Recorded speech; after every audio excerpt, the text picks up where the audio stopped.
Pour ceux que c'est la première fois que vous êtes parmi nous. Ce matin, en fait, nous terminons une série. Nous avons fait une série sur les 10 commandements et aujourd'hui sera la conclusion de cette série-là. D'ailleurs, c'était une très belle série où est-ce qu'à chaque message, on est allé dans chacun des commandements de façon qui est quand même assez profonde.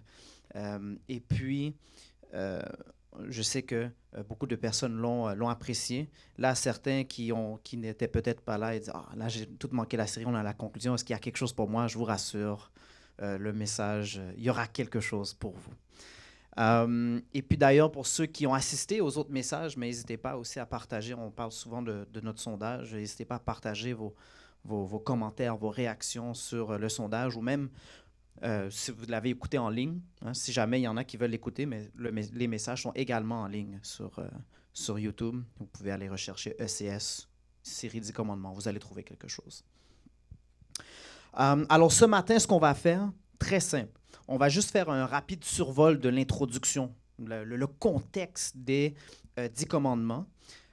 Ensuite de ça, ce qu'on va faire, c'est qu'on va regarder un peu quelle devrait être notre perspective sur les 10 commandements. Comment est-ce qu'on devrait les voir? Et puis comment est-ce qu'il y a peut-être des astuces à comment est-ce qu'on peut vivre de cette façon-là. Juste avant de débuter, courbons la tête pour une courte prière. Seigneur, nous te remercions pour ce moment de louange, pour ce matin que tu nous as donné, pour ce sabbat. Tu vois que nous sommes réunis, nous allons passer du temps dans ton message, dans les 10 commandements, Seigneur. Fais en sorte que ce message ne vienne pas de moi, mais qu'il vienne directement de toi, Seigneur. Fais en sorte que nous puissions avoir les cœurs ouverts pour écouter la voix. Ta voix, Seigneur, qui nous parle et que nous recevons le message personnel que tu as pour nous. Sois avec nous, bénis-nous, protège-nous, guide-nous, dans mon nom, ton Fils Jésus. Amen. Alors, commençons. C'est quoi la mise en contexte? Alors, pourquoi les 10 commandements? Ça vient d'où? Parce que pourtant, c'est quand même assez quelque chose de simple. Mais on sait que les gens, une majorité de la population est consciente que le christianisme contient quelque chose qui s'appelle les 10 commandements, même si on est chrétien ou pas. C'est quelque chose qui est quand même assez connu. Mais le point de vue, c'est que, c'est pas... on ne sait pas c'est quoi. Les 10 commandements, ça existe, mais si je te dis, nomme-moi les 10 commandements, les gens vont faire, je pense que tu dois traiter ton voisin il faut être gentil. Les évoquer en tant que tels, c'est une autre question. Right? Alors, savoir qu'elles existent, c'est une chose, mais savoir c'est quoi ces commandements-là, c'est une chose. Alors, on sait que même dans la communauté chrétienne, ce n'est pas tout le monde nécessairement qui vont connaître les 10 commandements.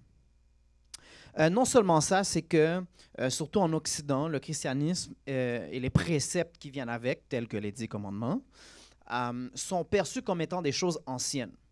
C'est des choses qui provenaient dans le temps, et puis ça ne s'applique pas aujourd'hui.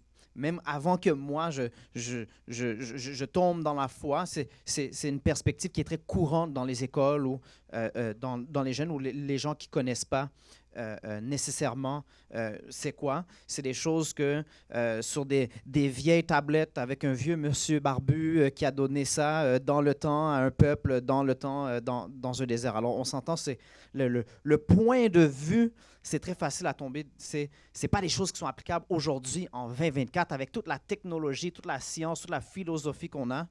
Pas vraiment pertinent. C'est le point de vue, c'est pas ça qu'on est en train de dire. C'est le point de vue qu'on trouve en Occident. Et ça vient aussi de deux façons. Premièrement, c'est que les choses ne s'appliquent plus en tant que telles. Il y a certaines choses, certains des commandements, aujourd'hui, ça ne s'applique plus. Il y a aussi un autre point de vue qui est, moi, écoute, je ne suis pas en train de tuer des gens dans la rue, alors ça ne s'applique pas à moi. Là. J'ai déjà appris ma leçon, je n'ai pas besoin des 10 commandements pour me dire comment vivre ma vie. Alors, c'est les deux façons communes où est-ce que la perception des 10 commandements, des préceptes de Dieu sont vus étant comme des choses anciennes qui ne s'appliquent plus aujourd'hui. Et notre objectif, c'était de démontrer que, premièrement, les 10 commandements sont toujours pertinents aujourd'hui, en 2024. Et on l'a fait pour chacun des commandements, de voir un peu c'était quoi la pertinence. La façon qu'on l'a fait, c'est premièrement, on a démontré de façon un peu plus profonde qu'est-ce que le commandement veut réellement dire, de vraiment l'expliquer. Également, de démontrer c'est quoi les impacts de ces commandements-là dans nos vies, dans la communauté, dans la société. C'est quoi l'impact de chacun de ces commandements-là? Et on a également vu pour chacun des commandements comment est-ce que le monde essaie de m'écarter de suivre ces commandements-là. Et c'est pour ça qu'on avait pris cette approche-là pour démontrer chacun d'eux la pertinence, le fait que ces choses-là ne peuvent toujours être appliquées aujourd'hui. Et ça nous a démontré que oui, en effet, on peut toujours les appliquer et qu'on devrait également les suivre. Alors, c'est quoi le contexte? Alors, les 10 commandements ont été donnés à un moment précis. Du moins, ils ont été dictés avec l'histoire des tablettes à un moment précis dans la Bible, dans Exode 20. Et puis, le contexte de l'histoire, c'est que le peuple d'Israël était en esclavage pendant 400 ans en Égypte. Et puis, ce qui arrive, c'est que Dieu les délivre de l'esclavage. Il les fait sortir d'Égypte de façon miraculeuse. Et après un certain temps, Dieu leur donne les 10 commandements.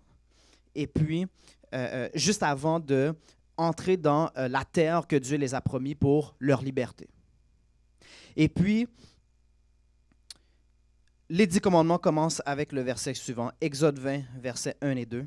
Alors Dieu prononça toutes ces paroles en disant, « Je suis l'Éternel, ton Dieu, qui t'ai fait sortir du pays d'Égypte, de la maison de servitude. » Alors ça devient quand même un moment qui est très important, l'histoire d'Exode en tant que telle, parce que c'est un moment crucial dans l'histoire des Hébreux, dans l'histoire de la Bible. Ils font référence tout le temps dans l'Ancien Testament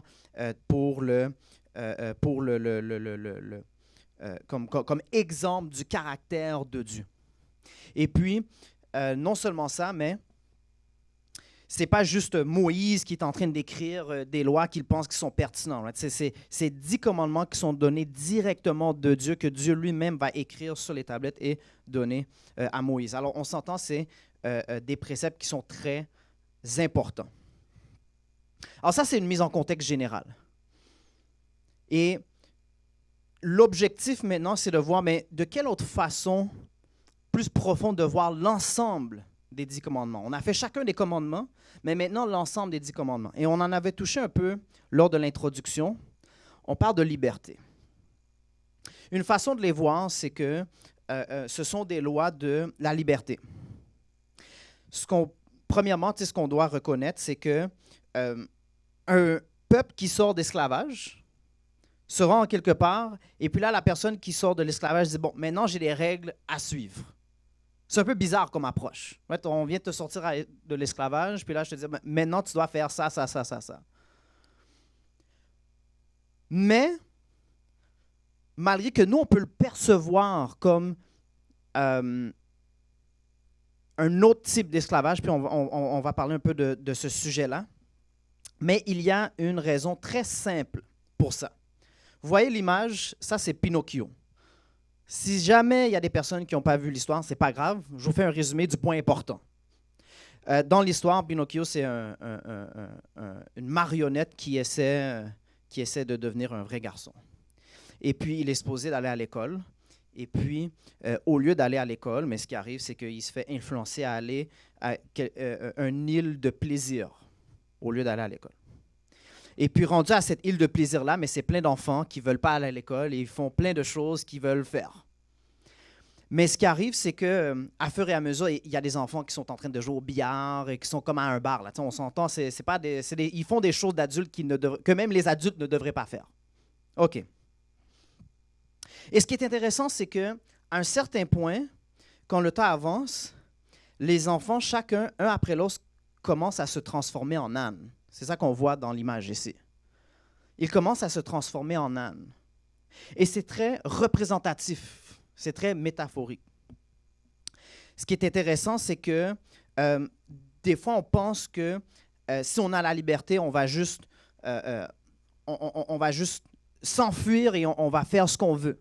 Des fois, on voit ça, certains enfants, quand ils sont rendus à un certain âge, où ils vont au cégep, qui viennent de familles un peu plus strictes, et puis dès qu'ils ont une certaine liberté, ils vont à l'autre extrême. Mais le message derrière ça, c'est que de prendre cette approche-là, de s'enfuir de ce que tu es supposé de faire, ce que ça fait, c'est que métaphoriquement, ça te transforme en âne. Ça te transforme en bête qui, parce que l'âne, c'est une bête qui va porter beaucoup de fardeau. Ce n'est pas une vraie liberté. Et c'est quoi le point de vue chrétien? Mais on le voit dans le verset. C'est qu'on échange un maître pour un autre. Le verset, Romains 6, verset 16. Ne savez-vous pas quand vous livrant à quelqu'un comme esclave pour lui obéir, vous êtes esclave de celui à qui vous obéissez, soit du péché qui conduit à la mort, soit de l'obéissance qui conduit à la justice. Parce que le point de vue chrétien, c'est que quand que tu te livres à faire ce que tu veux, incluant des choses comme le péché, mais techniquement, tu tombes sur le fardeau du péché, du mal. Tu n'es pas vraiment libre. Et c'est pour ça que ça devient important quand que le peuple sort de l'esclavage. Ce n'est pas juste « OK, vous pouvez faire ce que vous voulez ». Mais voici les 10 choses qui vont vous permettre de demeurer libre, de ne pas être transformé en bétail qui va porter les fardeaux du péché et de d'autres nations aussi.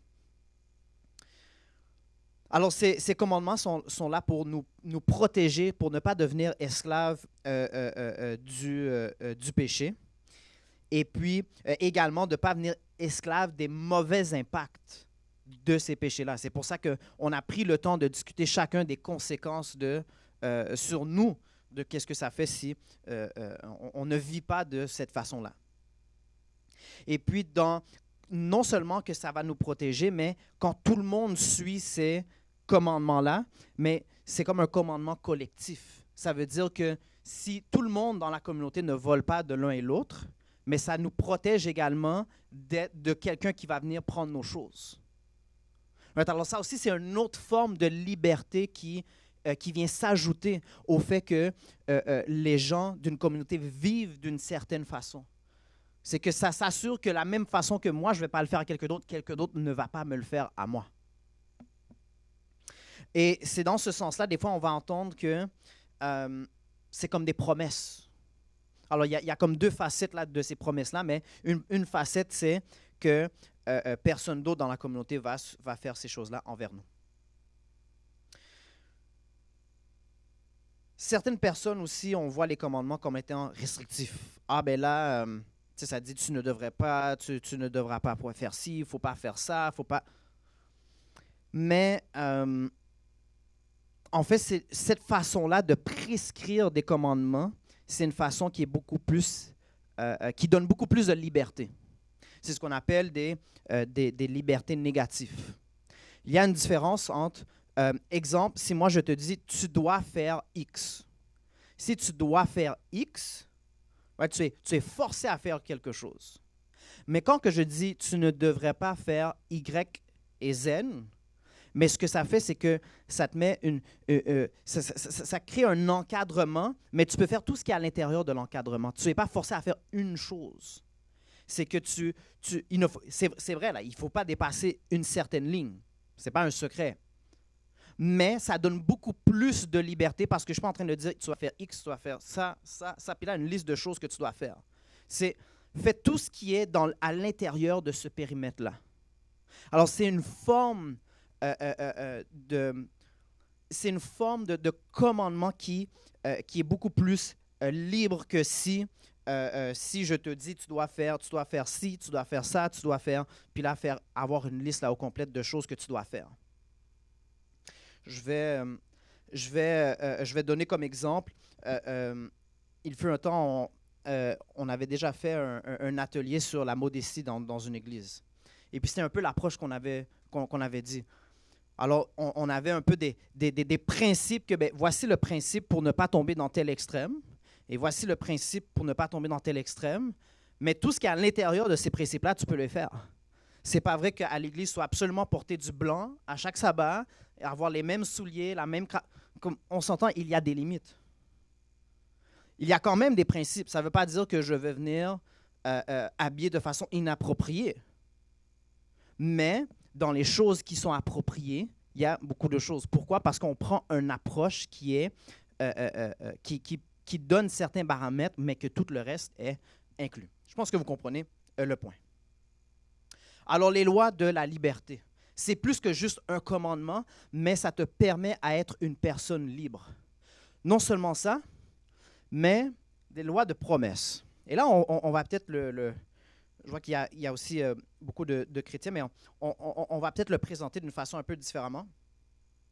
C'est qu'on se rappelle que l'histoire d'Exode, c'est une histoire qui va révéler le caractère de Dieu. Et quand Dieu va donner des commandements, mais ces commandements-là également vont révéler son caractère, vont révéler qui il est. Et puis l'objectif, le point, c'est de démontrer que Dieu est bon, que Dieu est amour. Ça, c'est l'objectif de la Bible. Puis les 10 commandements peuvent être vus comme des lois de la promesse. Parce que non seulement, c'est pas qu'Israël a été libéré pour, après ça, donner des règles à suivre. Mais c'est plutôt que Israël a été libéré pour devenir le peuple qu'il devrait être. En anglais, il y a un mot purpose, right? La raison d'être en français. C'est le plus similaire qu'on a. Et puis ça joue un peu sur ce principe-là. C'est qu'en donnant les 10 commandements, Dieu va donner à son peuple une identité. Une identité spécifique reliée à lui, reliée à qui il est. La vraie définition de la liberté, ce n'est pas d'être en mesure de faire tout ce que je peux faire. C'est de faire les choses que j'ai été créé de faire sans être empiété, sans qu'on m'arrête de le faire. C'est ça la vraie définition de la liberté en tant que telle. Sinon, l'autre, c'est ce qu'on appelle le libre arbitre. Faire ce que je veux, c'est le choix, d'être en mesure de choisir. Ça, c'est le libre arbitre. Ce n'est pas la même chose, ce n'est pas la même définition. Et il y a un aspect de raison d'être qui est lié à la liberté qu'on vient de mentionner.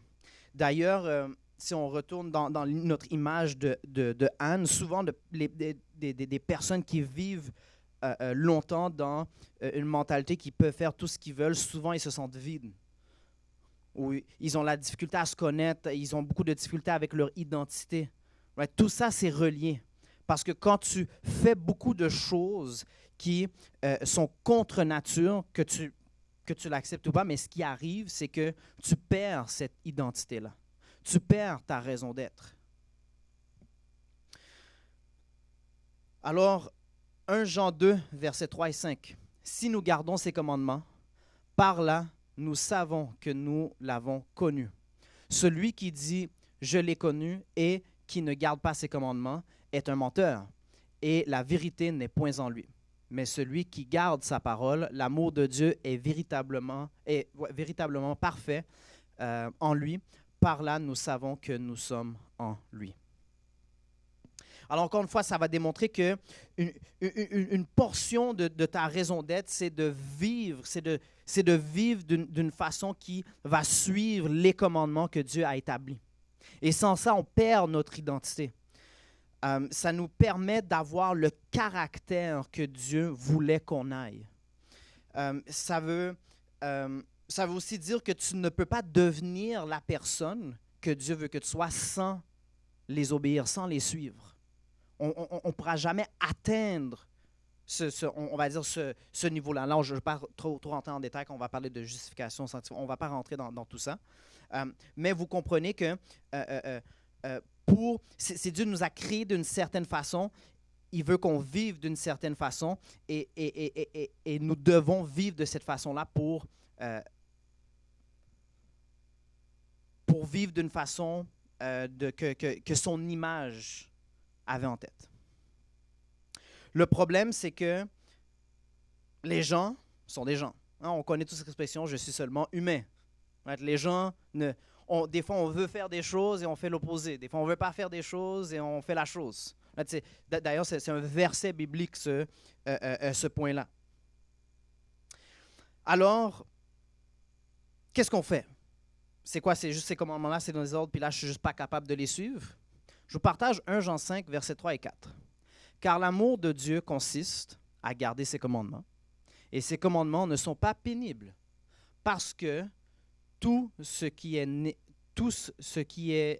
de Dieu triomphe du monde, et la victoire qui triomphe du monde, c'est notre foi. »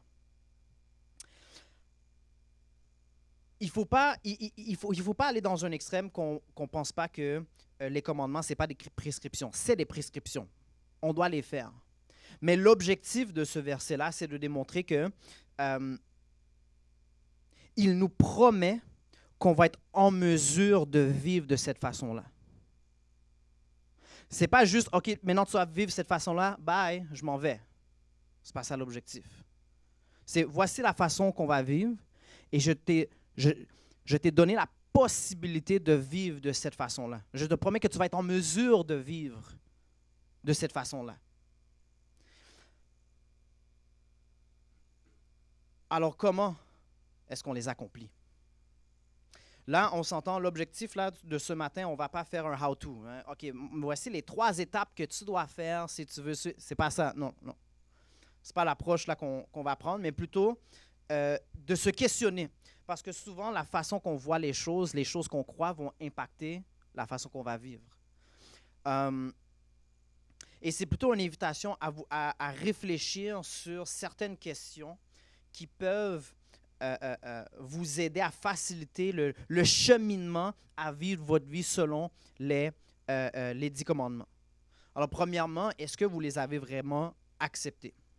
Psaume 112, verset 1. « Louez l'Éternel, heureux l'homme qui craint l'Éternel, qui trouve un grand plaisir à ses commandements. » Souvent, la Bible va décrire comme les préceptes de Dieu étant des choses qui sont, exemple, des délices ou des choses qui sont intéressantes, qui sont bonnes.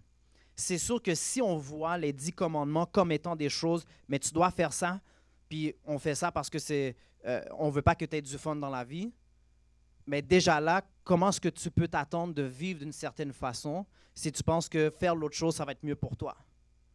Alors, tu dois vraiment prendre le temps d'accepter les commandements, d'accepter c'est quoi leur impact, d'accepter de dire, sais-tu quoi, c'est peut-être une meilleure chose pour moi de vivre de cette façon-là. Et non seulement pour moi, mais de ceux autour de moi, de ma communauté. C'est sûr que si on ne voit pas comme ces choses étant désireux, mais c'est comme une bataille à contre-courant. Deuxièmement, est-ce que vous comprenez réellement leur importance? C'est pour ça qu'on a passé du temps, chacun des commandements, pour démontrer pourquoi est-ce que c'est pertinent, c'est quoi les conséquences, c'est quoi leur impact.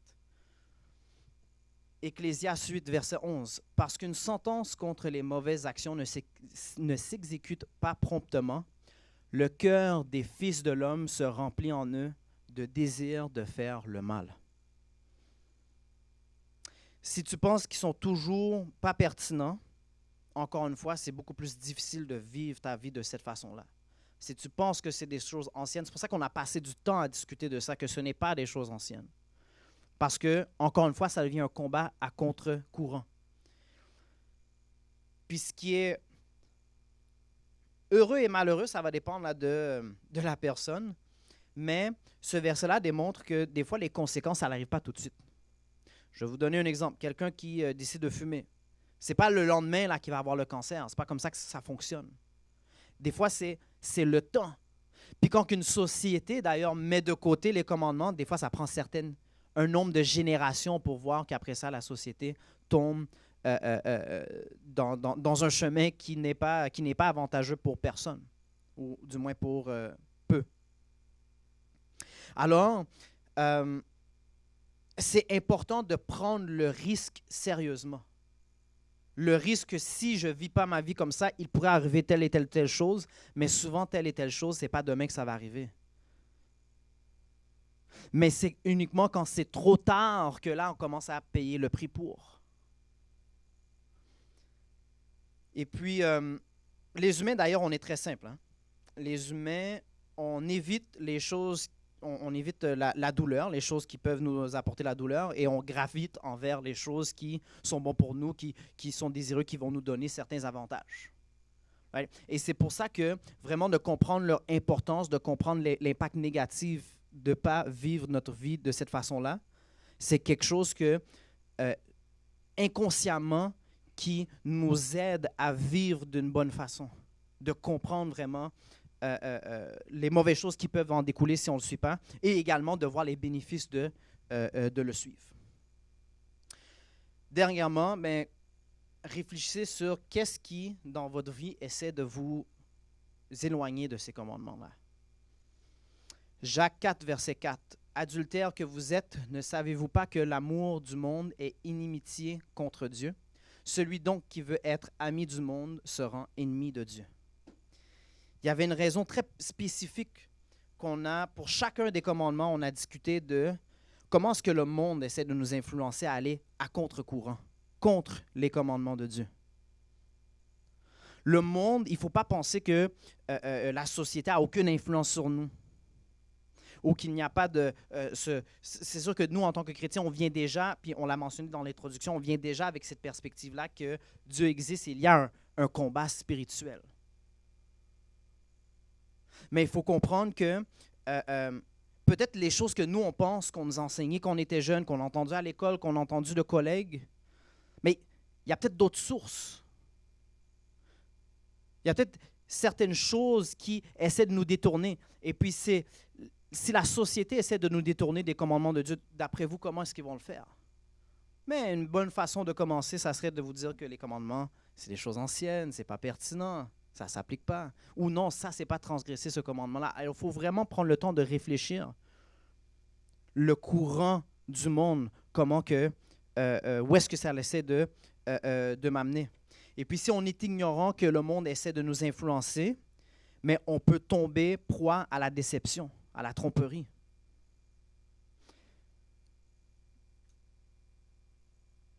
Alors, les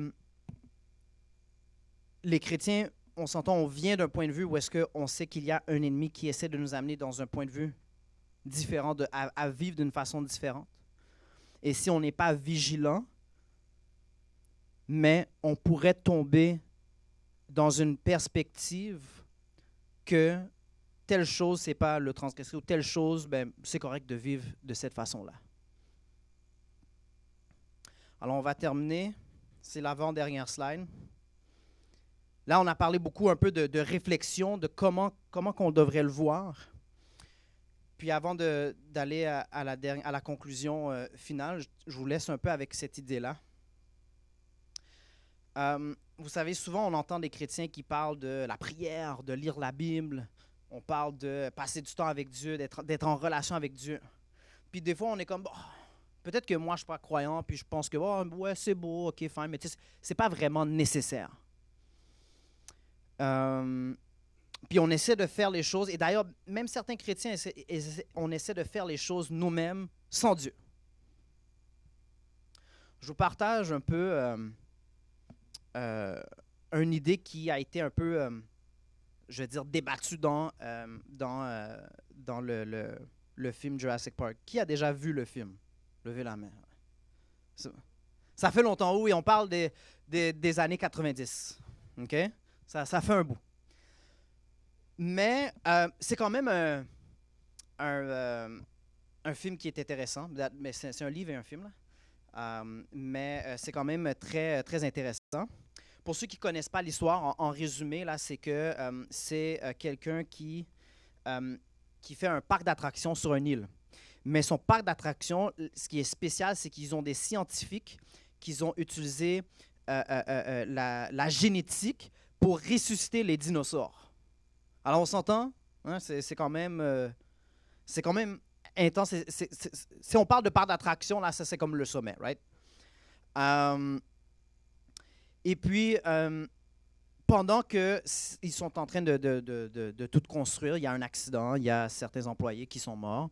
Et puis, celui qui qui est le dirigeant du parc d'attractions, va embaucher des scientifiques pour venir donner leur opinion. So, il va aller prendre des personnes comme des gens qui étudient les dinosaures. Il va aller trouver un mathématicien qui parle d'idées de chaos dans les mathématiques. Et puis, l'objectif, c'est de voir, bon, ben, est-ce que c'est une bonne idée, là, ce qu'on fait, là? Et puis, d'ailleurs, lui, il pense que les scientifiques vont être de leur côté parce qu'en général, les scientifiques, oh, je peux ressusciter des dinosaures, ça, c'est nice, je vais m'avancer. Et puis, quand ils sont assis, ils sont en train de donner leur évaluation, on va dire comme ça, surprenamment, les scientifiques sont contre le parc. Et surtout, celui-là, ça c'est lui le mathématicien. Et puis je vais lire pour vous un peu ce qu'il dit dans le film. Le problème, c'est ce que tu fais ici n'a pas utilisé de la discipline pour le faire. Tu as lu les découvertes de d'autres personnes et puis après ça, tu as juste pris la prochaine étape. Tu n'as pas travaillé pour la connaissance, pour toi-même, alors tu ne prends aucune responsabilité pour cette connaissance-là. Tu es sur le dos de génie et puis tu essaies d'accomplir quelque chose le plus rapidement que tu peux. Avant même que tu le sais, tu as déjà mis une patente dessus. Tu l'as bien emballé et puis tu l'as mis sur un petit sac en plastique et puis tu as essayé de le vendre. Son point, c'est que tu avais déjà toutes les réponses. La majorité des découvertes étaient faites avant même là, que tu aies commencé. Et puis, on t'a déjà donné toutes les réponses, tu as battu un peu dessus, puis après ça, tu as essayé de prendre le crédit sur ces choses-là. Puis, sans regard à la fondation de ce qui a bâti le système en première place. Les principes qui l'ont bâti en première place. Si vous ne savez pas comment que l'histoire finit, mais les dinosaures s'enfuient, il y a des gens qui meurent, et puis après ça, ils doivent fermer l'île. Ouais, c'est en résumé, c'est ça. Alors, c'est facile de dire que 1 plus 1 égale 2 quand que toute ta vie, on te l'a enseigné. C'est facile de dire, ah ben oui, je sais que le meurtre, c'est pas bon, que le vol, c'est pas bon. Quand que tu vis dans une place qui est bâtie sur la fondation chrétienne, qui est bâtie sur ces principes-là, quand on te l'a enseigné toute ta vie, c'est très facile d'arriver à cette conclusion-là. Mais le problème, c'est tu es quand même sur le dos de Dieu, des principes de Dieu et le christianisme, que tu le veuilles ou pas. Et quand que tu rejettes la fondation, et c'est ce qu'on voit un peu dans la société, mais tranquillement, les principes commencent à être rejetés également. Et puis, c'est pour ça qu'on voit tellement de nouvelles philosophies d'éthique. On voit tellement de personnes qui sont prêtes à mettre de côté certains des principes. C'est comme, ouais, OK, je ne peux pas meurtrir mon frère, mais peut-être ces personnes-là, admettons les personnes du parti politique opposé, on peut peut-être faire une exception. C'est des choses qu'on entend. Right? Ah, je ne devrais pas voler, mais ce gars-là, peut-être que c'est une exception. Lui, on peut le voler parce que il est riche, exactement. Right? Alors, et puis, il y a même certains principes qui se font rejeter complètement. Right? Il y a des principes, c'est comme, écoute, il n'y a rien de mal avec l'adultère. Il y a des personnes qui croient à ça. Ça existe. Alors, qu'est-ce qui arrive quand tu n'as pas Dieu, mais quelque chose d'autre va prendre sa place? Et ça revient au point qu'on a mentionné, c'est que tu vas toujours avoir un maître selon les choses que tu fais. Et puis, je ne crois pas que c'est une erreur que le premier commandement parle de que tu n'auras pas d'autre Dieu devant toi, que c'est dans les commandements. Parce que sans ça, tu ne peux pas adéquatement suivre les autres et avoir une communauté qui va suivre les autres. Éventuellement, les dinosaures vont sortir et les gens vont se faire manger par les dinosaures. Right? Métaphoriquement, on s'entend? Mais on va terminer sur une bonne note. Je vous laisse quand même là sur une bonne note. 1 Corinthiens 10, verset 13. « Aucune tentation ne vous est survenue qui n'ait été humaine. Et Dieu, qui est fidèle, ne permettrait pas que vous soyez tentés au-delà de vos forces. Mais avec la tentation, il préparera aussi le moyen d'en sortir, afin que vous puissiez la supporter. Et Isaïe 41, verset 10, « Ne crains rien car je suis avec toi. Ne promène pas des regards inquiets car je suis ton Dieu. Je te fortifie. Je viens à ton secours. Je te soutiens de ma droite triomphante. » Alors, c'est quoi l'objectif? C'est que, mais premièrement, le monde serait une meilleure place si tout le monde vivrait leur vie selon les 10 commandements. Ça serait mieux pour nous personnellement, ça serait mieux pour nous collectivement en tant que communauté. Et puis, Dieu nous a également donné le pouvoir de vivre de cette façon-là. Dieu nous a donné le pouvoir que si jamais il y a des choses qui essaient de nous amener de l'autre sens, on peut prendre l'autre voie, on peut prendre la bonne voie qui nous mène hors de mauvaises choses. Mais on doit l'accepter. On doit accepter Dieu et on doit accepter les commandements. Et ce n'est pas parce que Dieu te menace de le faire, mais c'est que Dieu aimerait ça le faire avec toi. Et tu ne le fais pas parce que si je fais ça, mais là, je vais être sauvé, puis je vais aller au ciel, puis je vais avoir tout ce que je veux. Mais souvent, on va plutôt entendre l'inverse, c'est que tu le fais parce que tu es sauvé, parce que tu as accepté Dieu et tu sais que c'est la bonne façon de vivre. C'est ça le principe, c'est ça la façon qu'on devrait le voir. Et puis, par contre, là, si tu veux savoir, ben là, comment est-ce que je fais pour aimer Dieu? Comment est-ce que je peux bâtir cette relation d'amour? Mais ce qui est bon, c'est qu'on peut commencer avec les 10 commandements.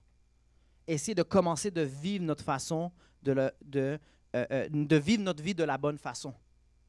Et ce que ça fait, c'est que, et pas juste de notre propre force, mais avec Dieu. Et ce que ça fait, c'est que ça va nous rapprocher de Dieu et ça va établir un peu cette relation-là. Alors, je vous laisse avec ces versets-là. On va passer au moment des questions et réponses. Et puis, vous pouvez poser des questions sur le message de ce matin, mais aussi sur tous les commandements qu'on a discutés. Si jamais il y a peut-être des questions que vous croyez qui n'ont pas été répondues, mais vous pouvez poser la question maintenant. Oui, Benjamin.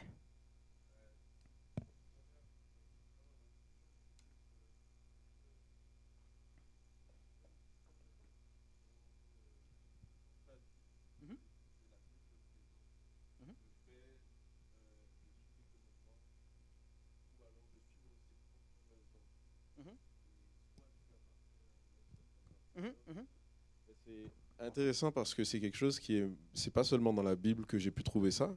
C'est, par exemple, ça m'a fait penser à une série que je regardais qui s'appelle Westworld. Okay. Et dans cette série-là, justement, les personnes étaient dans un parc d'attractions aussi. Okay. Et, il y a un thème commun, là. C'est ça, ouais. et les attractions, c'était des robots qui étaient 100%... on ne pouvait pas les distinguer des vrais humains. Mais comme c'était des robots, les gens pouvaient faire ce qu'ils voulaient avec parce qu'ils n'étaient pas soumis à des règles par rapport à ces robots-là. Et en fait, ce qui transparaissait, c'est que les gens se laissaient aller à leurs pulsions les plus animaux. Ouais, animales et tout. Mais il y avait une autre intrigue dans cette série-là, et désolé pour ceux qui ne l'ont pas vu. C'est que les personnes qui étaient à la tête de ce parc-là étudiaient les gens qui venaient. Et en fait, en sachant exactement qu'est-ce qui importe pour ces personnes-là, qu'est-ce qui détermine leurs décisions, en fait, on pourrait réduire ces personnes-là elles-mêmes à des algorithmes, à savoir comment ces personnes-là vont réagir à telle et telle sollicitation. Ouais. Et finalement, on pourrait également, éventuellement, les remplacer elles-mêmes par des robots. Tu vois? Donc, ces personnes-là sont soumises à leur esclavage. En fait, et ils sont dans la série, ça disait que ils accomplissent une boucle en fait. Ce sont des personnes dans une boucle infinie qui, quand soumises à telle sollicitation, elles vont réagir comme ça, elles vont réagir comme ça, elles vont réagir comme ça, parce que c'est ce que leur fort intérieur ou c'est ce que leurs envies, leurs désirs les poussent à faire.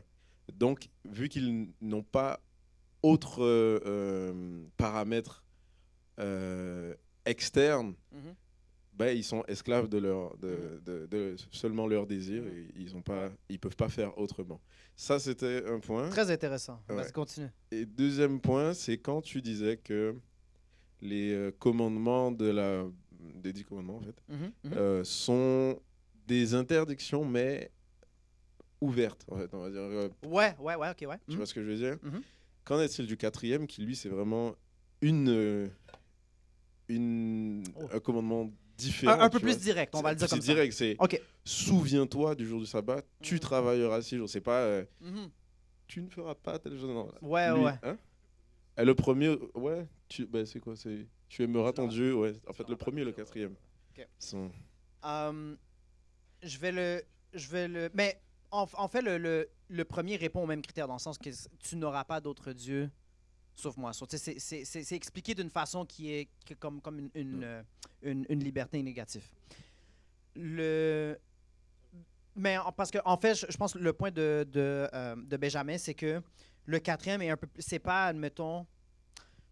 Oui et non, là. Ce qu'il est en train de dire, c'est pas. Tu ne. Ouais, c'est ça, exactement. C'est pas tu ne travailleras pas tous les jours. Je dirais oui et non parce que, en même temps, dans le commandement, ça dit pendant ce jour-là, tu ne feras pas. Tu ne feras pas de travail, ni toi, ni ton bétail, et puis là, tu as comme toute la liste. Sur ce que je peux répondre, c'est que c'est quand même. euh, c'est aussi d'ailleurs le commandement qui a comme une introduction, ouais, qui fait référence à un Dieu créateur. Et puis, l'objectif, en fait, c'est que c'est comme de dire. Le mot qui est utilisé pour te reposer, c'est pas OK, tu vas te reposer, tu vas rien faire, puis tu vas être couché. Puis des fois, c'est ça l'interprétation que les gens ont. Mais c'est plutôt que tu vas cesser des choses qui t'éloignent de Dieu et qui t'éloignent de ta communauté. On va le dire au sens large.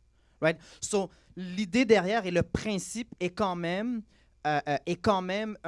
une liberté négative. Parce que ça ne dit pas à chaque sabbat, tu dois absolument aller à l'église. Tu dois absolument te réveiller, tu dois être là à 10 heures du matin et puis tu dois jouer la musique ou tu dois prêcher. C'est pas comme ça qu'il est. Puis si ça aurait été d'une façon un peu plus restrictive, c'est comme ça que ça aurait été écrit. Mais le fait que c'est écrit de tu te représentes, tu ne travailleras pas, tu vas, puis c'est plutôt en fait, tu vas cesser tes activités que tu fais habituelles pour faire d'autres choses. C'est quand même on va dire, un encadrement où est-ce que tu peux faire tout ce qui est à l'intérieur de l'encadrement. So, je dirais que malgré qu'il ait écrit, c'est vrai qu'il a écrit, c'est moins direct en termes de. Il y a plus d'écriture dessus, c'est quand même, ça répond quand même aux critères d'une loi négative en tant que telle. Junior, après ça, Kétia. J'en ai deux en fait. Je vais commencer avec celle qui ressemble un peu à la question de Benjamin. Mm-hmm. C'est que tout d'abord, tu as mentionné que les commandements, ce sont plus des barrières où tu peux faire tout ce qui est à l'intérieur des barèmes. Pas vrai? Oui. Je paraphrase. Maintenant, je sais qu'il y a un certain risque parce que souvent, il y a des gens qui disent « Ah ben, puisque c'est pas écrit que je peux pas le faire, donc je peux. » Je sais pas si tu vois ce que je veux dire. Donc, parce que ton approche est très, très... Tu vois ce que je veux dire? Oui, je comprends exactement ce que tu veux dire. Qu'est-ce que tu dis à quelqu'un? Parce qu'il y a des gens qui vont dire, ouais, mais c'est pas écrit dans la Bible que, OK, ça dit je peux pas tuer, mais ça ne dit pas que je ne peux pas torturer, disons. Oui, exactement. Tu vois? Ils vont dire, bon. C'est pour ça d'ailleurs que, ce bon point, c'est pour ça d'ailleurs qu'on a pris le temps de parler des... Qu'est-ce que ça veut dire réellement? À chacun des commandements, on a passé du temps à dire, ben, admettons le meurtre, on parle de quoi réellement? C'est quoi les principes derrière? C'est quoi vraiment la... Je vais utiliser le mot philosophie derrière ces préceptes-là. Et puis, ce qu'il faut savoir également, c'est que c'est pour ça qu'on a parlé de c'est quoi la perspective qu'on devrait avoir sur les commandements, parce que si on se pose la question, ah, mais c'est quoi les choses que Dieu a dit que... qui a spécifiquement dit que je ne peux pas faire, mais ces choses-là, je peux les faire, right? C'est qu'on essaie, admettons que la ligne du bien est comme là, ce que j'essaie de faire, c'est comme, j'essaie de jouer avec le feu. J'essaie de comme, OK, je vais marcher le plus près de la ligne du monde que je peux, sans nécessairement traverser la ligne. Alors, c'est une perspective qui est complètement différente que comment est-ce que Dieu aimerait ça que je vis ma vie? C'est pas assez de dire, est-ce que Dieu a dit que je ne peux pas le faire? Mais qu'est-ce que Dieu a dit que je devrais faire? Comment est-ce que je devrais vivre? Right? Alors, si on prend cette perspective-là et puis on parle, admettons, ben, c'est quoi les choses qui... quelle façon que je vis qui va respecter les principes de Dieu, qui va faire en sorte que je demeure libre, que ma communauté demeure libre, que je marche selon ses promesses, ben, ça va complètement changer la façon qu'on voit les choses. Et puis, d'ailleurs, les personnes qui pensent à... ben, Dieu a dit que je n'ai pas fait ça. Normalement, le point de vue sur les commandements, c'est juste, OK, mais Dieu m'a dit de ne pas faire X. Right? Et c'est pour ça qu'on essaie d'approfondir un peu cette perception-là qu'on a pour tomber dans une perception de, OK, mais comment est-ce que Dieu veut réellement que je vis ma vie? Merci. Deuxième question, je vais la faire brève. Tu avais mentionné Psaume 112, verset 1er, Ouais. Heureux celui qui Ouais. craint l'Éternel et qui prend plaisir à ses commandements, quelque chose comme ça. Puis dans Psaume 119, il y en a plein aussi où Oui, il y en je sers ta a mis parole dans les mon uns, mais cœur, j'en fais mes délices, etc. etc. Mhm. Est-ce que, à deux volets, est-ce que toi, tu as réussi à faire de la parole ou des commandements tes délices à ce point-là et que tu y trouves un grand commandement? Mhm. Si oui, comment est-ce que tu encourages les autres à développer un amour pour les commandements? Parce que c'est juste dit loi. Pourquoi est-ce que j'aimerais ça? Pourquoi j'aurais un plaisir au commandement? Ouais. OK. Ben oui, absolument. So, il y a des choses que... le sabbat, c'est un très bel exemple parce que c'est quelque chose que des gens convertis peuvent facilement comprendre et les personnes qui sont nées à l'Église. So, je trouve que c'est un commandement qui est rassembleur. Mais quand on est au début de son parcours spirituel, on peut voir le sabbat, le jour du repos, comme étant « Ah, mais là, je ne peux rien faire cette journée-là. » Mais une fois que tu migres dans « Qu'est-ce que je devrais faire cette journée-là? » So, je ramène, c'est lié à ce que j'ai mentionné. Mais ça va faire en sorte que les choses, les commandements que tu vois deviennent plus intéressants. Parce que, je te donne un exemple, tu peux voir ça comme étant « Ah, le sabbat, je ne peux rien faire » ou tu peux voir ça que je travaille fort toute la semaine, je peux me reposer le sabbat. Et c'est ça qui fait en sorte que les commandements deviennent intéressants. Et c'est pour ça d'ailleurs qu'on a parlé des impacts des commandements. Parce que ce n'est pas juste des règles comme règles. Right? C'est pertinent parce que ça a un impact positif. Alors si on se... D'ailleurs, c'est pour ça que la slide, l'objectif, c'est de te faire questionner. Ce n'est pas de dire, ben voici comment les suivre, mais comment les percevoir. Puis si tu les perçois de la bonne façon, si tu perçois Dieu de la bonne façon, mais ces choses-là vont devenir beaucoup plus intéressantes. Je me rappelle, est-ce que je réponds complètement à ta question? Oui, c'est bon, OK. Il y avait Kétia et puis Marie-Antoinette. OK, parfait. Kétia, cède la parole à Marie-Antoinette. Merci, Kétia. Oui, vous connaissez maintenant, là. Oui, c'est bon. Alors, en fait, moi, je vais plutôt lire des déclarations de Jésus qui me font aimer les commandements. Oh, OK. Voilà. En fait, Jésus, quand on lui a demandé, on trouve ça dans Matthieu 23. Oh, mais j'ai perdu. Je l'ai perdu. Oh, mais c'est 22 ou 23, je ne sais plus. Bon, tu peux paraphraser. D'accord, je connais. C'est que je voulais juste le lire. Oui. Quand on lui a demandé quel est le plus grand commandement, oui. Jésus a dit, tu aimeras ton Dieu de tout ton cœur, de toute ton âme, de toute ta pensée. Et voici celui qui lui est semblable, tu aimeras ton prochain comme toi-même. Donc en fait, autrement dit, je suis en train de dire que le commandement, c'est de l'amour. C'est-à-dire que ce sont des paroles d'amour que Dieu nous donne pour pouvoir aimer Dieu, le respecter et aimer l'autre. Et j'ai envie de rajouter à côté de cette déclaration de Jésus, ce verset qui dit, attends, je sais m'échapper, tout ce que vous voulez que les hommes fassent pour vous, faites de même pour eux. Ça veut dire que je sais qu'est-ce qu'il faut pour me sentir aimé. Et donc, je sais quoi faire aussi pour que l'autre puisse être aimé. Et les commandements me donnent des éléments essentiels pour pouvoir effectivement aimer mon prochain et aimer Dieu. Oui, voilà. Tout à fait. Et j'aimerais même rajouter, parce que je ne l'ai pas mentionné dans la réponse, mais une façon aussi de les aimer, c'est de les faire.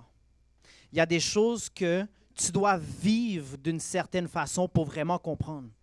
Exactement.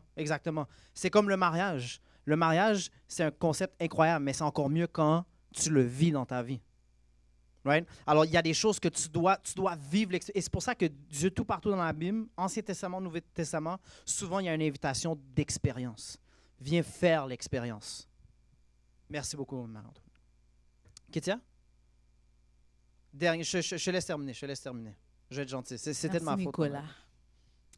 Donc, ma question, en fait, c'est que le verset qui est dans Jacques 4, verset 4, dit que faut pas aimer le monde. Mm-hmm.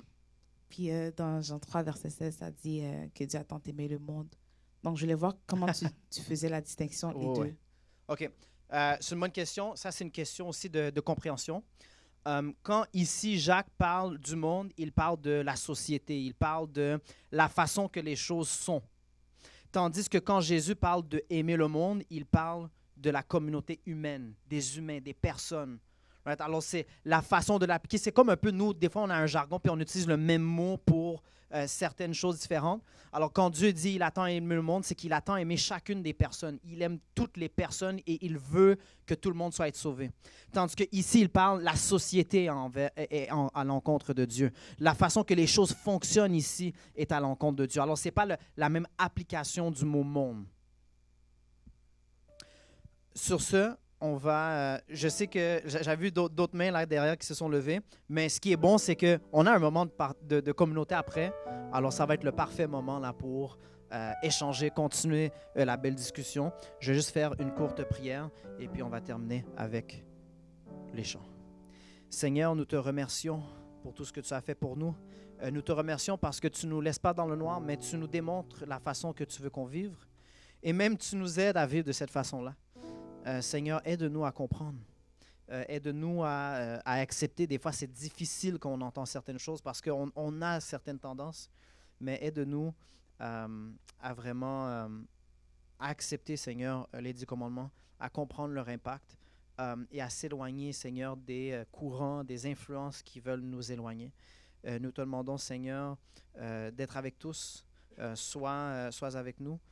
Pendant le reste du sabbat, mais également dans notre cheminement spirituel.